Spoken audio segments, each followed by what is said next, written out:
আজকে আমি কি রান্না করছি দেখো বন্ধুরা। এখানে আমি মুসুর ডাল সিদ্ধ করে রেখেছি, আছে রসুন কুচি আর আছে আলু কুচি। তো আজকে আমি বানাবো পালুই শাক। তো আমরা বলি পালুই শাক, অনেকে বলে ডেকি শাক। তো শাকও আমি ধুয়ে কেটে রেখে দিয়েছি। এখন আমি কড়ার মধ্যে দিয়ে দিলাম তেল আর দিয়ে দিলাম কয়েকটা শুকনো লঙ্কা। তো ওয়েলকাম টু জয়শ্রী চ্যানেল। তো আমি আজকে শাকটা যে রান্না করছি তোমরা দেখো প্রথম থেকে শেষ পর্যন্ত, কেউ স্কিপ করবে না। তো কতগুলো শুকনো লঙ্কা দিয়ে দিলাম। শুকনো লঙ্কাগুলি আমি কয়েকটা উঠিয়ে রেখেছি, কারণ গরম ভাতের সঙ্গে গরম গরম শাক, তার সঙ্গে শুকনো লঙ্কা ভাজা হলে কিন্তু সেই লাগে খেতে। তো এদিকে আমার রসুন কুচিও দিয়ে দিলাম, আলুকে আমি ছোট ছোট করে কেটে রেখেছিলাম দিয়ে দিলাম, দিয়ে আমি অল্প নুন অল্প হলুদ গুঁড়ো দিয়ে ভালো করে আলুকে আমি ভাজা করে নেব। তো আমার মতন কে কে এইভাবে পালুই শাক রান্না করেছো বা খেয়েছো অবশ্য কমেন্ট বক্সে জানাবেন। তো এদিকে আমার আলুটাও ভাজা হয়ে গেল। এখন আমি দিয়ে দেব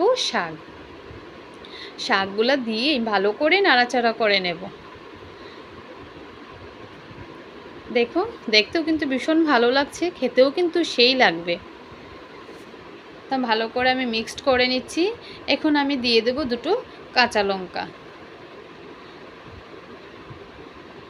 শাক কিন্তু আমাদের চোখের জন্য ভীষণ উপকারী। তো কাঁচা লঙ্কাও দিয়ে দিলাম। এখন আমি ভালো করে মিক্সড করে নেব, অল্প টাইম ঢেকে রাখবো, তাহলে শাকটাও সফট হয়ে যাবে।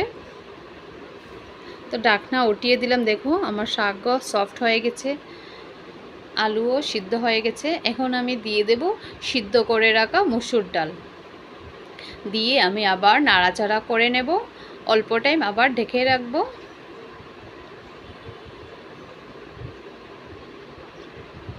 আমার ভিডিওগুলো ভালো লাগলে প্লিজ লাইক কমেন্ট শেয়ার করবেন, সবাই পাশে থাকবেন। এখন দিয়ে দিলাম আমি সিদ্ধ করে রাখা মুসুর ডাল, ভালো করে মিক্সড করে তারপরে আমি নামিয়ে নেব। এই রেসিপিটা তোমরা নিরামিষও খেতে পারো, মুগ ডাল দিয়ে, রসুন না দিয়েও খেতে পারো। তো আমি রসুন দিয়েছি, রসুনের স্মেলটা খুবই ভালো লাগে, তার জন্য আমি রসুনটা কুচি কুচি করে কেটে দিয়েছি। তো অলমোস্ট হয়ে গেল, এখন আমি নামিয়ে নেব।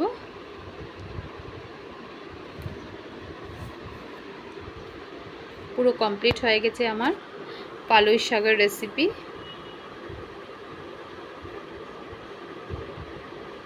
গরম গরম ভাতের সঙ্গে সার্ভ করুন আর সবাই পেট ভরে খেয়ে নেবেন। তো ফাইনাল লুকটা দেখো, খুবই সুন্দর হয়েছে। তো আজকে এতটুকুই, নেক্সট ভিডিও পরে দেব তোমাদেরকে। তো ধন্যবাদ সবাইকে, টাটা। সবাই সুস্থ থাকবেন, ভালো থাকবেন, সবাই সবার পাশে থাকতে হবে, তবে তো আমরা এগিয়ে যাব।